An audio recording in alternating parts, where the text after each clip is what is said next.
It's Wednesday, June 27th. I'm Scott. I'm Rim. And this is Geeknights. Tonight we discuss our second annual trip to the Museum of Comic and Cartoon Arts Festival. Let's do this. Warm today. Warm yesterday. Even warmer today. Yeah, it's hot. It's hot outside.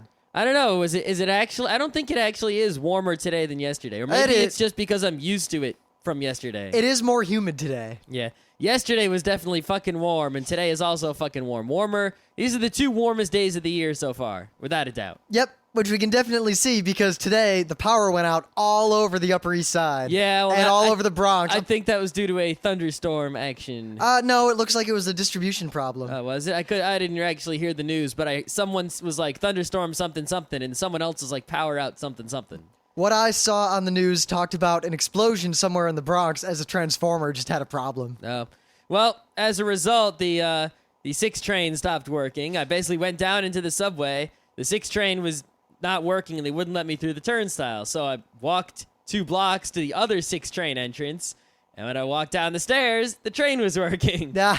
So I don't know what. I guess I just got off of work at the exact moment the train was fixed. Yeah. Well, Metro North, luckily, there's a little bit of a delay for me. But by the time Scott got on the train, I think everything was working normally. Yeah, my train uses, a fossil fuel engine half of the way, so it made it. Yeah, you know what? So does the train I was taking. It was just delayed because of some other train in the way.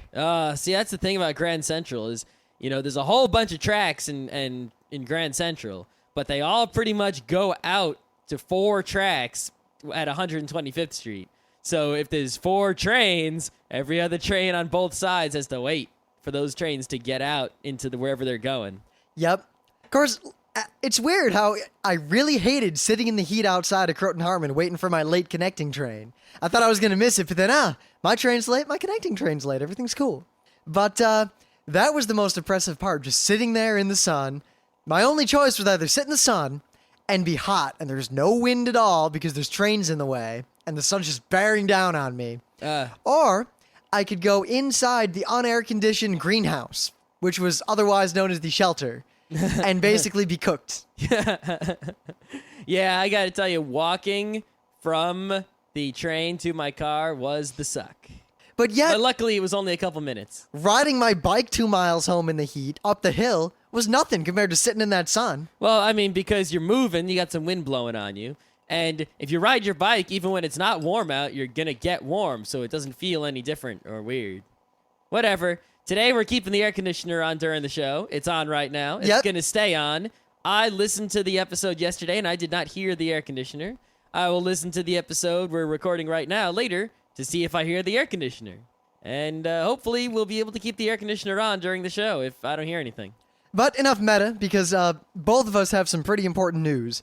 I think I'll let Scott go first because this is something that is very dear to us, and we have talked about it before. Well, there haven't been that many awesome new animes in recent years. I mean, there are a couple movies like the Paprika and whatever, and this season there's a couple shows like Bokurano and such. Claymore, that are pretty hot, but they're not like awesome animes of all time that we'll watch again and again. It's something I would Netflix and not something I would buy. They're not Cowboy Bebop. They're not the show where I'll forego all other forms of entertainment. Like, I'll come home from work and say, I gotta watch the next episode. I gotta see it. Yeah. Oh, Nana, I guess, but that's also a Netflixing show. That's just because we lost track and we stopped watching at, like, one critical juncture, and then the fan subs just went way beyond us. Yeah, anyway.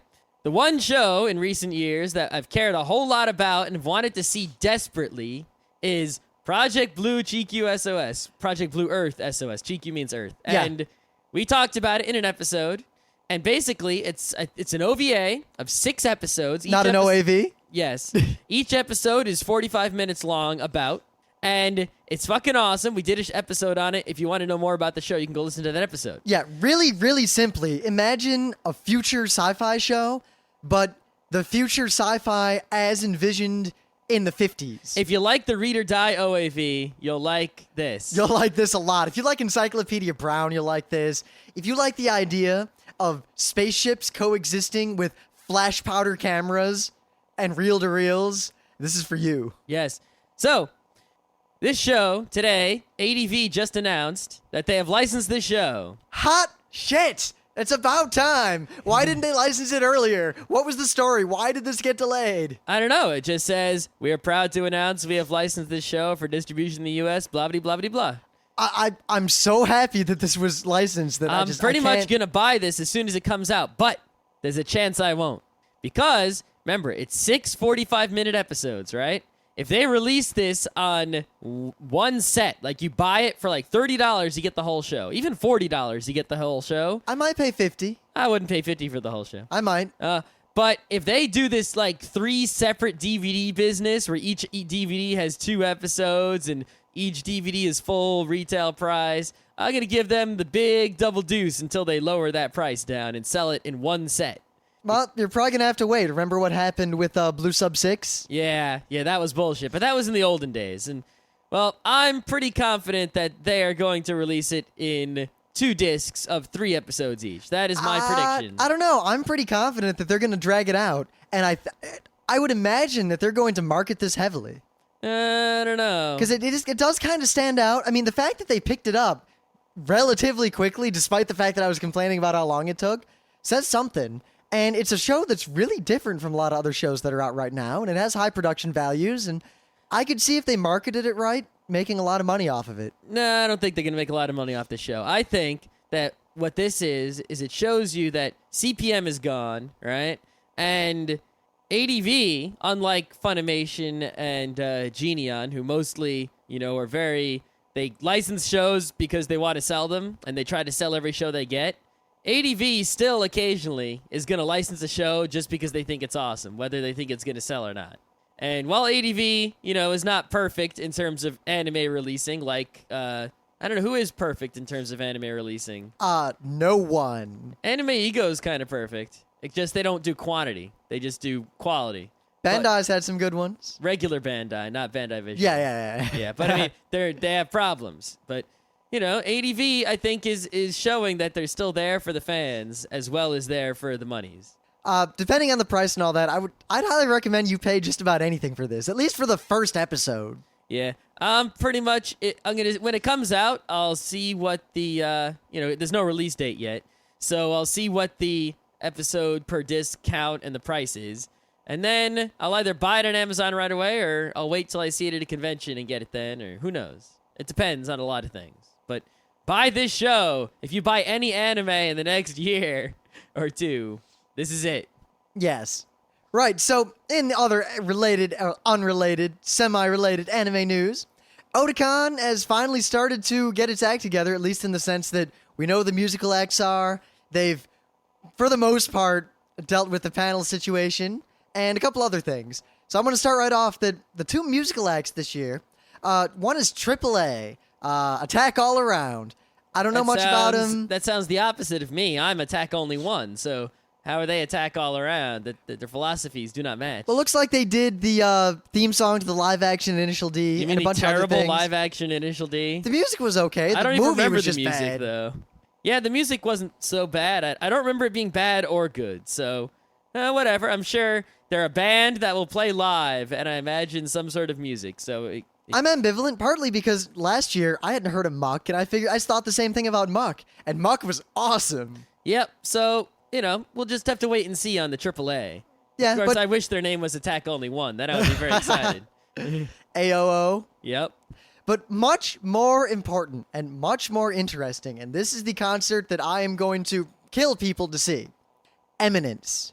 To sum it up, they take violins and various classical instruments, and they perform anime video game music. Titles will include, this is quoting from the Otakon website, Dot Hack, Gundam Seed, Princess Mononoke, Laputa, Ava, Noir, Totoro, Chrono Cross, Xenosaga, Romeo x Juliet, and other memorable themes, to name a few. Oh, this is pretty good, actually, because, even though many people probably haven't heard of Eminence, I don't know who these specific people are, the idea of playing geeky music with, a classical orchestra or string quartet or any sort of other classical arrangement is very popular these days. The Video Games Live is popular. Oh, the Video Game Pianist. Video Game Pianist is popular. Who was a pretty cool dude. whenever they release, they release like orchestral soundtracks of like, Final Fantasy, Phoenix Wright music even. The and Final people Fantasy eat that shit up. Symphonic Suite, which was recorded live in Japan a long time Smash ago. Brothers.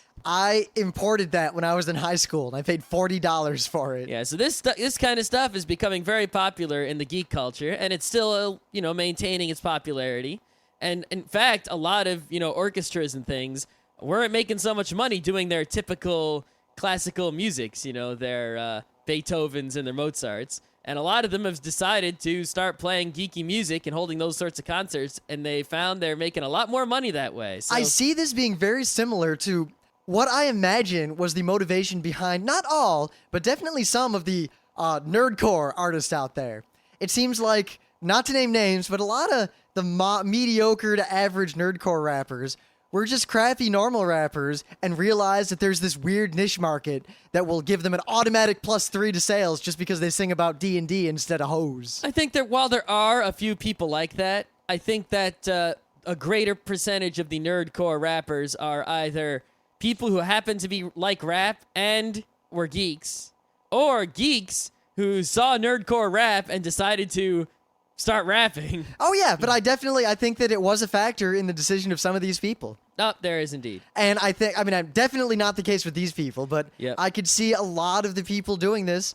If you've got a skill and you find an audience that is willing to pay you to exhibit your skill in a way that's very easy to exhibit, I mean, most of this video game music, except I assume they'll have some special arranged things for this, is pretty easy to play. I mean, I can play the Zelda theme. Yep.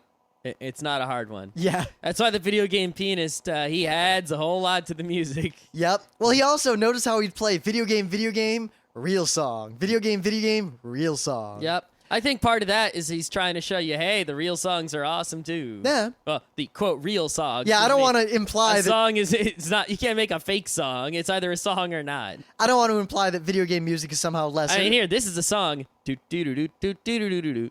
That was a song right there. I mean, music by Nobu. Yep. But also, Otakon, there's a good and a bad about what's been going on with panels. As you all know, there were some issues with panels at Otakon. We complained about it a while ago. Several Otakon staffers got back with us within an hour of our episode going up. Haha. And the situation is somewhat resolved. Otakon has released the list of the panels that are going to be at Otakon. 4 of them are our Well, panels. the fan panels at least. Yeah, the fan panels. No, they list the industry panels too. Oh, that's good. And of I course, didn't see those. well, they were on the same list at the same time. No, I think I looked at it right away, and They were there. They were not there immediately. Yeah, they were they added were. later. I think. I'm pretty sure they were there, Scott. I'm 100% sure that when they post at the moment they What post are you saying? the Having trouble moment here? they originally posted the fan panels, under the industry panels heading, it said coming soon. Uh-huh. Uh-huh. Oh, well, I'm doubtful. I don't believe you. We'll just have to find someone else who looked at that immediately. Yeah, no one, because no one seemed to know. Yeah. But yeah, I'm not going to really go over the whole list, other than that 4 of them are ours, and one in particular, I'd like to put a plug out for, self-plug, because I think this is going to be a pretty badass panel. Myself, Scott, and Gerald from Anime World Order, not Daryl, because he's a wuss who is afraid of Otakon and won't come back. And I don't know. Yeah, burn. I'm calling you out, Daryl. Not coming back to Otakon? Why didn't you have a good time? Gerald had a good time. Yeah. I think But, you just didn't want to have a good time. Yeah, I think, because I remember when I was walking around and I kept running into Gerald and Daryl at Otakon. Gerald was, hey, blah, blah, blah, check this out. And Daryl was like going out of his way to find the things that would piss him off the most and then sticking around to make sure those things pissed him off. But anyway, the 3 of us are doing a panel entitled Gekiga, putting the man back in manga. It's going to be Friday or Saturday night in the 18+ block, and I can guarantee there's going to be a lot of Mr. Tokai. Mr. Tokai. I'm all about this panel. This is going to be a hot panel, I'm telling you. If you are someone who likes the manly mangas, or if you are someone who, would like to read some mangas, but, all you go to the borders and all you see is girly stuff and shonen fighting stuff, and, there's nothing that really appeals to the manly man who likes, rape and other such things in his comics, then this is a panel for you. We're also doing the panel at Kineticon. Well, practicing the panel at Kineticon. Well, we're doing the same basic panel, but we're not going to have Gerald and his let's just say that Gerald has been thinking about what he is going to talk about as the conclusion to this panel for a long time, and we're not going to have that with us at Kineticon, so we're going to have to put some sort of substandard filler in to take up its place. Probably just question and answer type stuff. Yeah, something like that. I was, that's the greatest thing about running a panel is I love question and answer. That's like my favorite part. Yeah. Because it's so easy. You just stand up there, and I know more than anyone could possibly ask in that room. And well, it depends on what panel we're doing. I mean, the only person who could probably, yeah, but I'm not going to do any panel I would do. If someone asks a relevant question, I can answer 99.99% of the time. The only way someone could defeat me is if, like, Gerald was there in the audience instead of, Yeah. and he tried to ask me about something I didn't know, and he knew I didn't know it. So I just stand up there, and people ask questions, and I'm like, bam, bam, bam, bam. See, at the same time, I kind of dislike it just because, well, maybe it's because the panel I've done more than any panel at any con ever is the How to Run an And Anime it's the Club same panel. questions every time.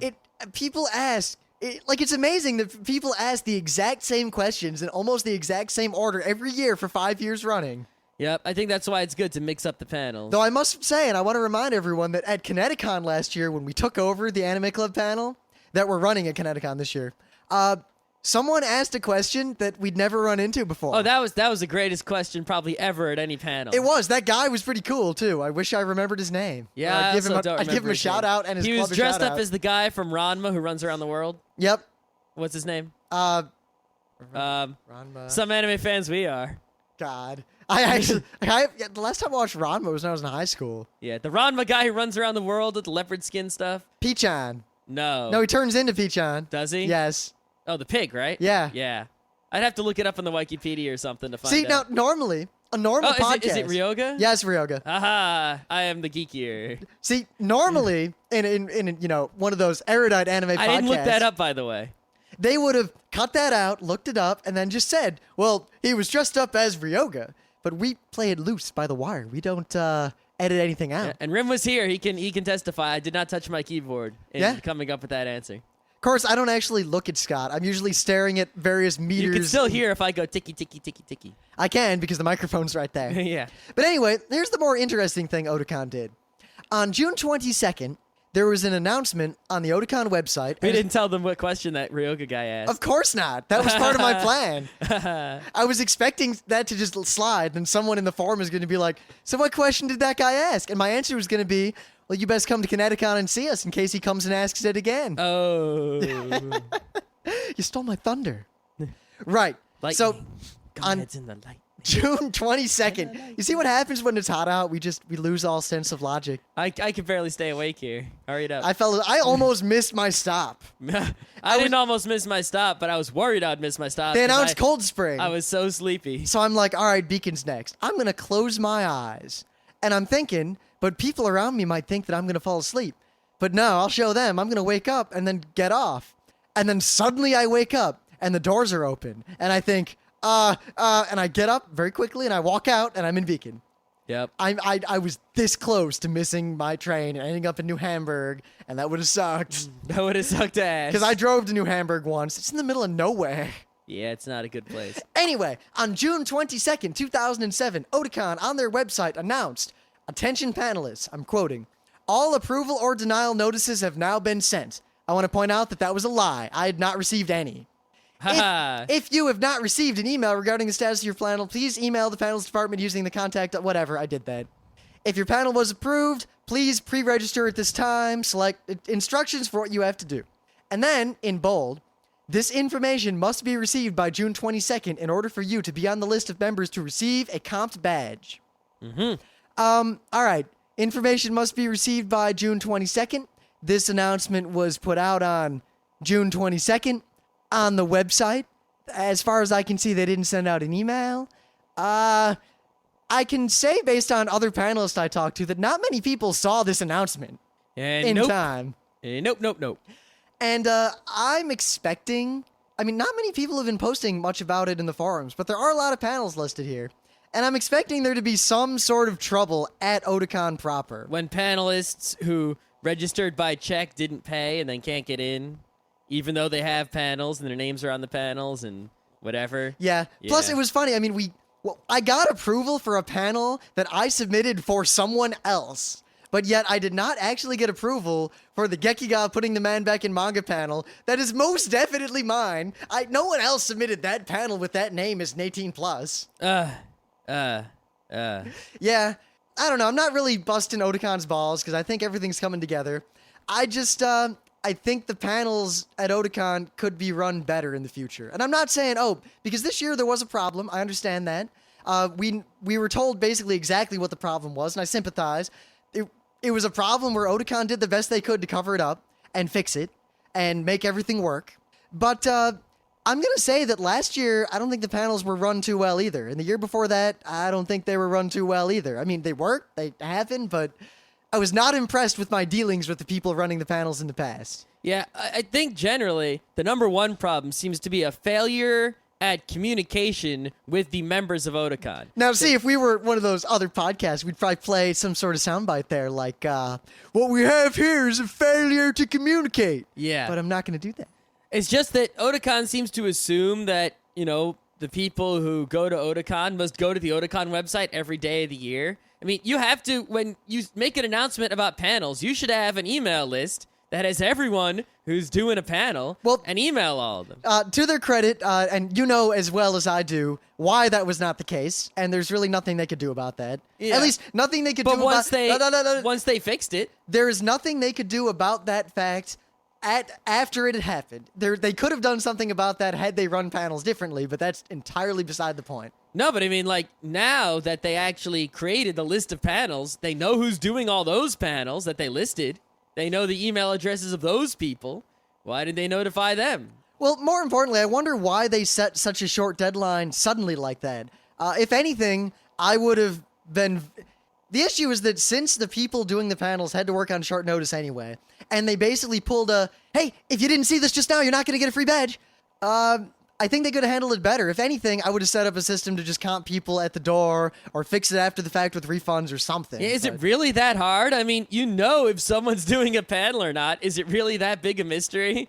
If someone comes in to the con and they say, I'm doing a panel, you send them to the con ops. The con ops can easily verify if that person's doing a panel. I mean, I know cons do things differently. I mean, some cons I've gone to and just said, hey, let me in free, and they just do. And some cons, they got to fill stuff out. Some cons keep track of how many panels we run, and then they give us money back. But in old Otakons, when I did a panel, I'd usually just walk in and say, hey, I'm a panelist, and they'd hand me an associate's badge. Usually without questions asked. I know they don't have associate's badges anymore. So. Yeah, they eliminated the associate's badge. Now they just pay for your regular badge. Granted, it's probably good that they've regulated it a little bit more, because it was startling how easy it was to convince someone to give me a badge in old Otakons. And if I were an unscrupulous person, I probably could have just gone in and gotten a badge if I'd known the right words to say. Yeah, but I guess it's good that they have some sort of system, but regardless, they still seem to not be perfect on everything. Yeah. I don't know, maybe someone else should run panels at Otakon next year. Maybe, I don't know, can you think of, one or two people who maybe really care about anime, kind of a little bit related to the industry? Maybe they know a lot about how to run panels at cons. Maybe they're staffers at a whole bunch of other cons, have a lot of experience. I don't know of any people like that. Have a lot of ideas as to how to run panels at a con. Maybe people who have their own personal staff all ready to go, already have a system in place, already figured out how they would run the panels for Otakon.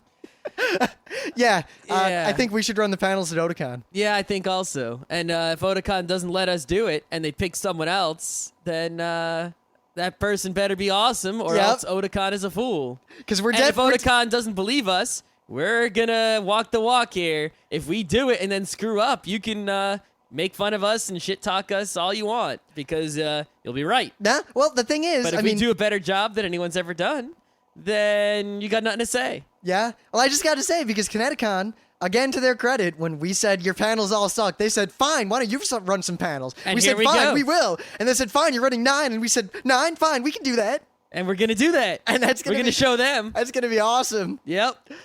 It's basically, they might as well just call it Rim and Scoticon. Yeah, except there's actually a lot more than 9 panels at the con, so it's not really. I know, but we could just take over Kineticon instead of starting our own Geeknights special front row crew con. I'd rather take over Katsucon. Yeah, but it's too big. We can't eat it. See, the thing is, Kineticon Katsucon's is just too smaller awesome. and more edible and closer. Let's take over Toricon. Let's go back to RIT. Yeah. Wow, think about that. We could just re-enroll at RIT, take over the anime club, take over the Toricon, and just have a convention. We could. Yeah, enough people still know our names back there. We could get the votes. Easily. That's kind of like Sanctuary. If the people in Sanctuary had really, really low expectations and weren't really striving for much. Like, yeah, we're going to take over the McDonald's on 4th Avenue.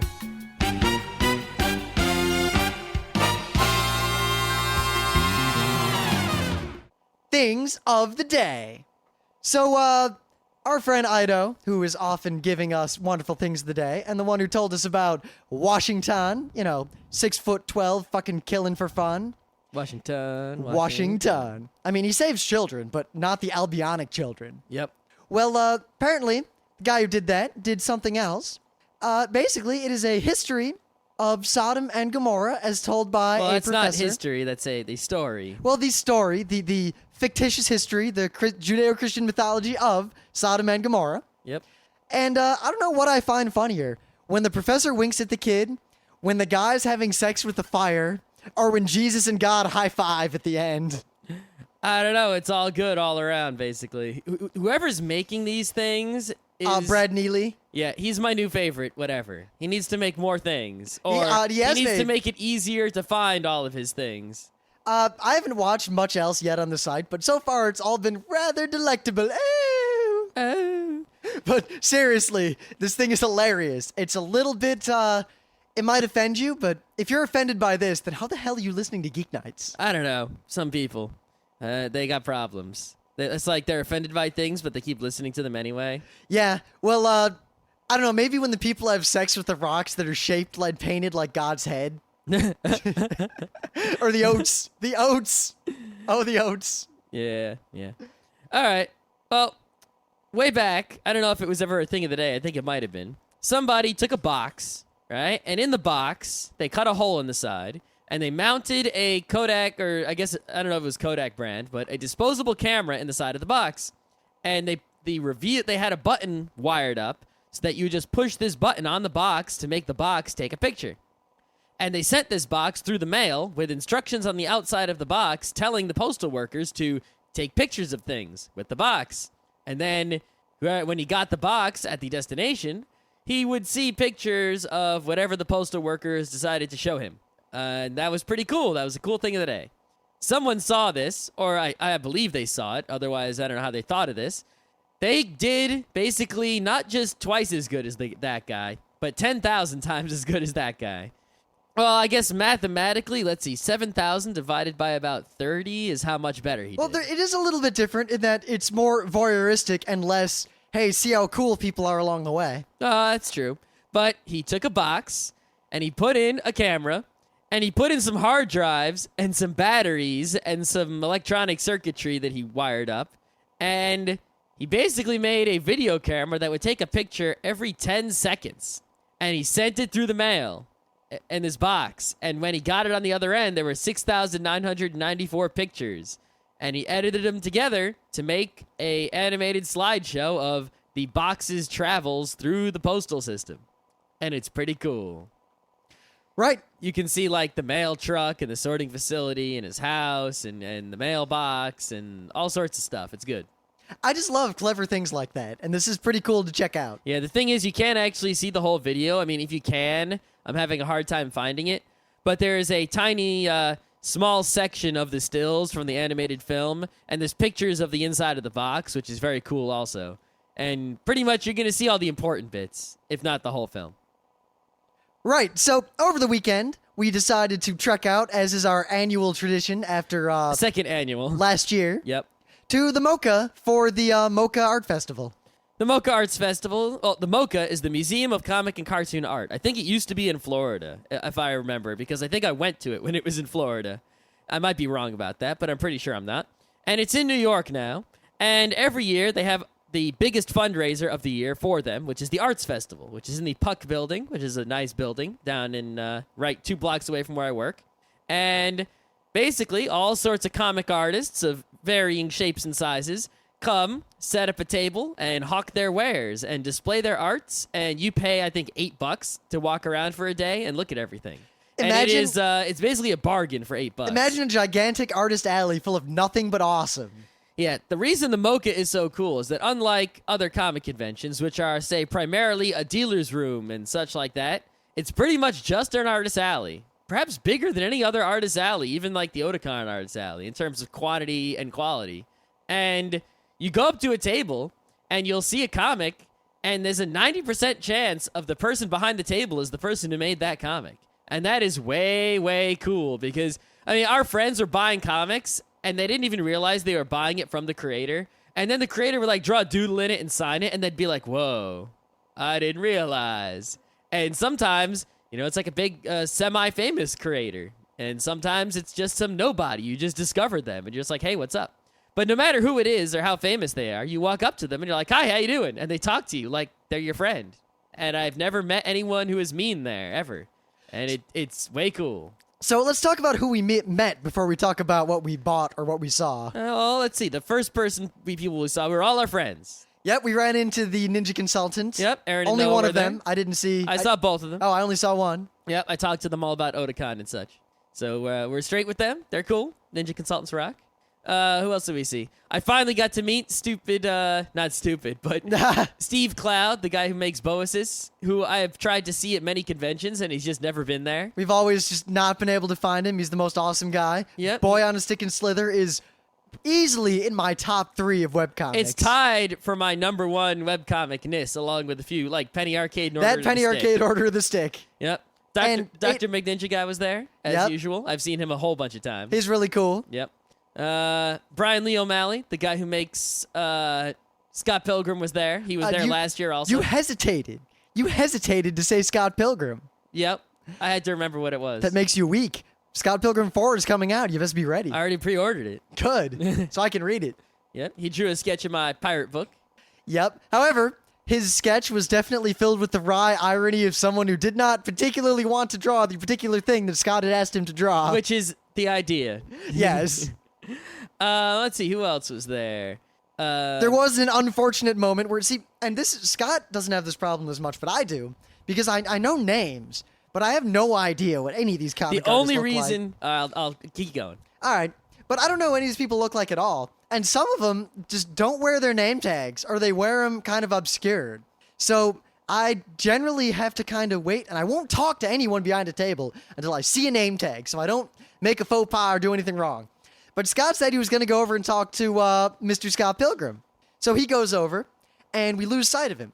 And then another friend of ours walks over and sees him talking to a kind of geeky-looking guy with glasses just after he had said, I'm going to go talk to the Scott Pilgrim guy. So this person assumed that it was, in fact, the Scott Pilgrim guy, and hilarity ensued. Yeah. But all was taken in good fun. In fact, the only reason I knew who that was is that it was Stephen Cloud was because he was wearing a shirt with a cloud on it. Yes. However, Otherwise, I would not have known. that's a little bit of out-of-the-box thinking. Actually, I think I had seen that shirt elsewhere before and, like, had known that he had it or something. It must have been on the website or See, something he's like so that. lucky. He can just wear a picture of a cloud. There's no picture of a DeCoster unless I wear, I don't know, a shirt with a picture of my dad on it. I can get a picture of a sandwich. Speaking of which, I saw you bought some bread. I did. I bought a rye bread because I could. All right. Yep. But yeah, and of course, we met the people from Indie Spinner Rack. Yep, the Indie Spinner Rack guys. We also went to their dinner party. Yeah, we'll talk about all those people later. Yep.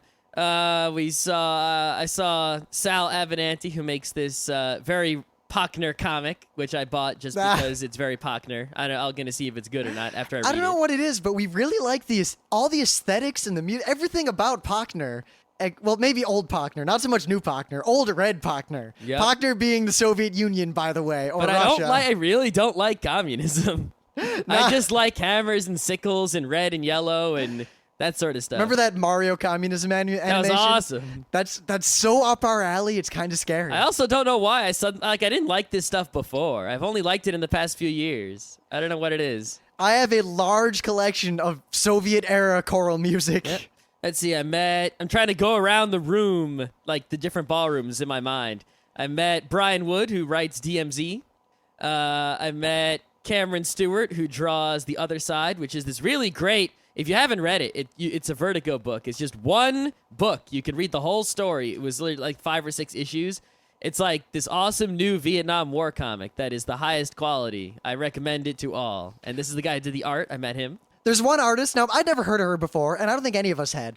But in our group, pretty much almost every single person in the crew who was there, independently of one another and without any sort of coordination, found this artist, talked to her, and bought something from her. And furthermore, each one of us bought something different. Yeah, well, some people just have an artistic style that really appeals to our group of people here. Yep, but Shelly Paroline, I'll put a link to her site in the site's a little broken in Firefox, but I don't know. I like her art, so I guess I'll forgive that. Yep.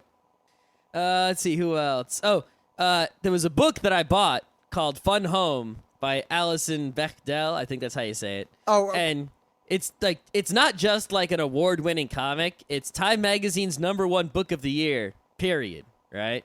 And I ordered it, I pre-ordered it, and I got it at the beginning of the month, and I still haven't read it. I don't know why. But the person who writes and draws it was there, and that I saw her, and I was like, hey. Ah. But I didn't have much to say because I didn't read her book yet. I had left the book at home. I'm not going to go through the list of all the stuff I bought, but suffice to say, I spent every single dollar I had, and then I borrowed money from Scott. I actually regret not buying a few things. Like there was one thing I wanted to buy, this book called Sundays, but it was really big, and I didn't want to carry it. That's the only reason I didn't buy it. Yeah. And there were a few other things like I didn't buy just because, we sort of didn't stay there that long, and we got there like an hour later than I wanted to get there, so. Yeah. Oh, well, what can you do? I got one thing that I'd really been wanting for a long time, but that Pyongyang comic about the guy who goes and lives in North Korea for a while he's working at an animation studio. Yeah, Emily had recommended it a bunch of times, and it was there, so I bought it without hesitation, and Art Boy also bought it without hesitation. Yep, I read it just yesterday, and it was quite the awesome. We're going to talk about it somewhat soon. Yep, maybe even next week. What else did I see there? It was just so much awesome stuff. Oh, right. I don't know if we've talked about it on the show, but last time we went, we got these wooden ghosts, right? Yes. They were free, these tiny little wooden Pac-Man. They were not Pac-Man ghosts specifically, but they were in the style of Pac-Man. They're Pac-Man ghosts. Mine's sitting right there. Yeah, and we got these little ghosts for free, but we had no idea who gave them to us. But sitting in the exact same position as last year was the guy who made them, and he had more wooden things. And I got his business card from him. He is Chris Yates, ChrisYates.net. And if you want cool wooden sculpture things, he is the man. I went around his website, and he had many, many cool things, some of which I wanted, but I did not buy because I have no use for a wooden thing like that. But maybe we could get him to make some sort of wooden Geeknights figures or something. That'd be pretty cool. We'll think about it. Sitting next to him was the Wondermark guy, who we discovered at MoCCA last year, and Wondermark is the rising star of webcomics as far as I'm concerned. yeah, that guy's pretty cool. I forget his name. I don't remember either. Yeah. In fact, for the longest time, I didn't even know it was called Wondermark. I just remembered poop jokes and top hats. That was the slogan that was on the bumper sticker he gave you. Yeah. Yeah, that pretty much describes everything about that comic. Yep. It is very literally poop jokes wearing top hats.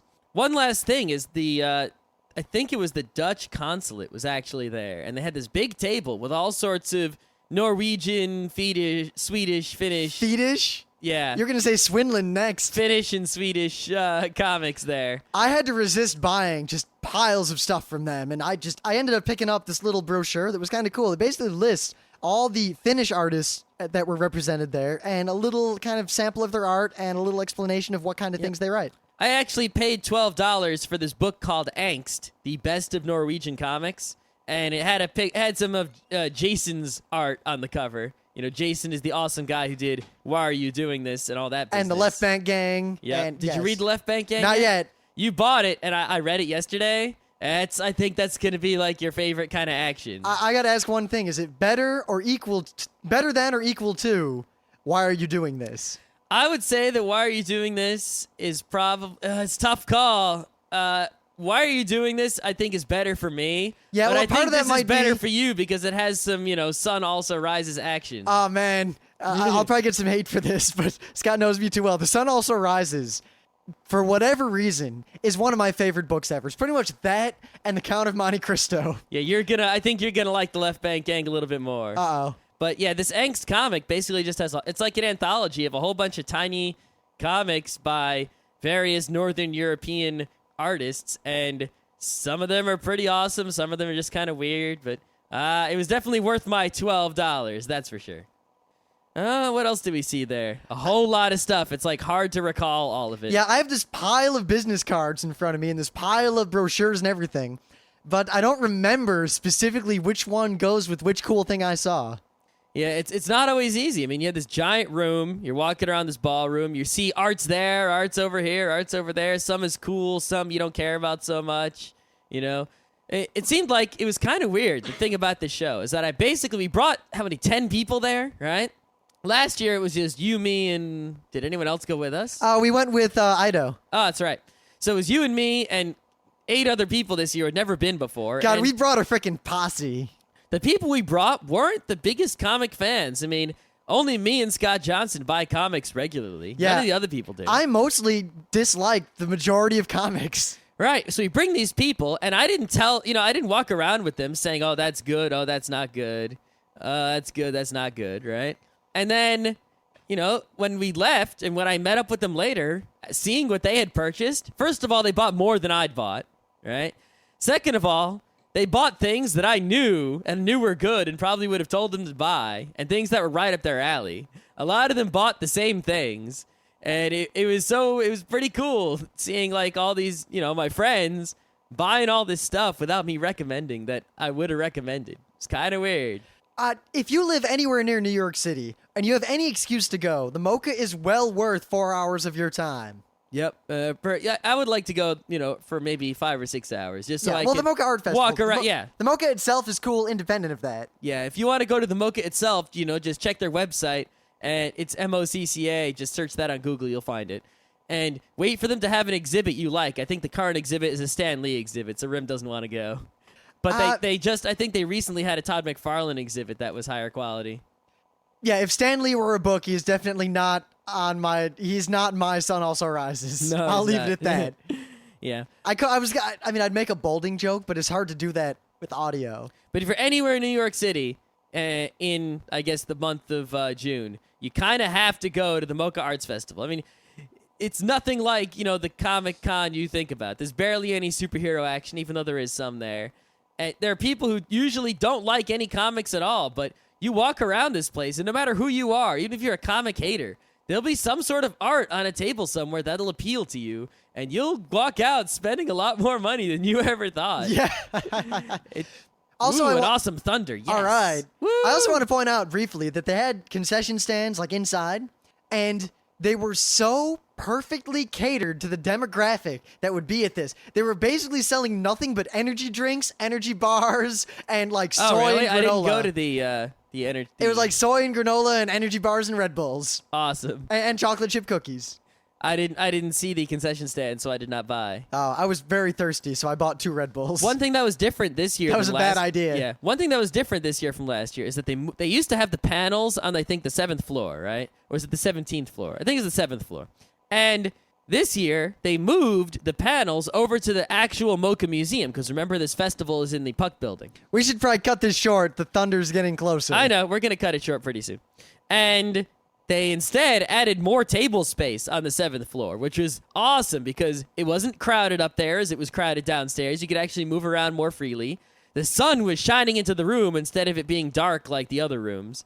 And I spent a lot of time up there just because it was so pleasant. Also, and they kept, the elevators were they set up the elevator system to make sure people didn't get in other people's way and took the elevator efficiently, beautifully. Like, props to them for keeping that under control. Yeah, but I didn't have any problem at the elevator. Every time I went by, they said, if you're brave, you can go around the corner and take the antique elevator. So I was up there with Emily, and finally, we hear that. So I'm like, is there really an antique elevator? And she's like, yeah. So I go over there, and there was the most awesome antique elevator. Was there really? Yes, it was. I didn't know. Super awesome and super old school. It's manually operated, so there was a guy dressed up in the finery standing there who would let us in, ask what floor we wanted to go to, drive us there. He had a little stool. He had his little water bottle under it. That's how the Empire State Building works. If you go to the Empire State Building, there's an elevator guy who operates the elevator. Yeah, but mostly to keep you from going to random floors. and Yes. to keep it going efficiently. But this was quite awesome. Yep. Anything else we got to say about the MoCCA there? The only thing we could really say is there was an after party. I'm thinking, since we've already gone a little bit long and there's a gigantic thunderstorm assailing our house at just this second, it's about to come. Yep. Maybe we'll talk about the after party as a special or something, since we need a bunch of filler for when we're out of town for Otakon. There wasn't that much to say about the after party. We went to a Chinese restaurant. I got a bunch. We got some stories. I could definitely do a 15-minute thing about the after party. Yeah, we saw it was run by the Indie Spinner Rack guys. So if they do a podcast about independent comics. IndieSpinnerRack.com. You can figure out how to spell that. I think it might be Blogspot. I'm not sure. You can search for it. No, it's IndieSpinnerRack.com. All right. The Comic Geek Speak guys were there. A bunch of their listeners were there. A bunch of other cool people were there. It was generally cool. You should check out all those peoples. The after party was really fun. The food was really good. There were some issues with the knowledge of where the after party took place. And there were some issues with some other people besides us at the after party getting adequate food service. Yeah, but we had a good time. And it was funny that we brought our whole crew and we got there before everyone else. So we basically had this kind of dominating presence as all the real people who were running the party showed up. Yeah, imagine, it's like the people running the party, sort of like, you have a mixed table, like at a table, whatever. We'll talk about it some other time. Yeah, it was awesome. Everyone there was awesome. We expect to see a lot of you people at cons coming up. And we're going to stop this before the lightning cuts out the power. Cool.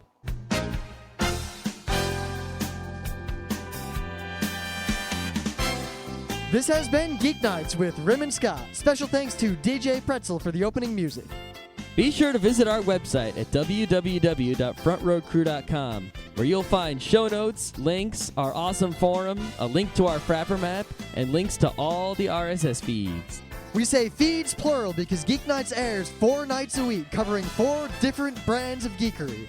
Mondays are science and technology. Tuesdays, we have video games, board games, and RPGs. Wednesdays are anime, manga, comic nights. And Thursdays are the catch-alls for various rants and tomfoolery. You can send us feedback by email to geeknights@frontrowcrew.com. Or you can send audio feedback via audio. Just click the link that says Send Me an Audio on the right side of our website. If you like what you hear, you can catch the last 100 episodes in iTunes or in your favorite podcatcher. For the complete archives, visit the website, which has everything. Geeknights is distributed under a Creative Commons Attribution Non-Commercial Share-alike 2.5 license. This means you can do whatever you want with it as long as you give us credit, don't make money, and share it in kind. Geeknights is recorded live with no studio and no audience. But unlike those other late shows, it's actually recorded at night.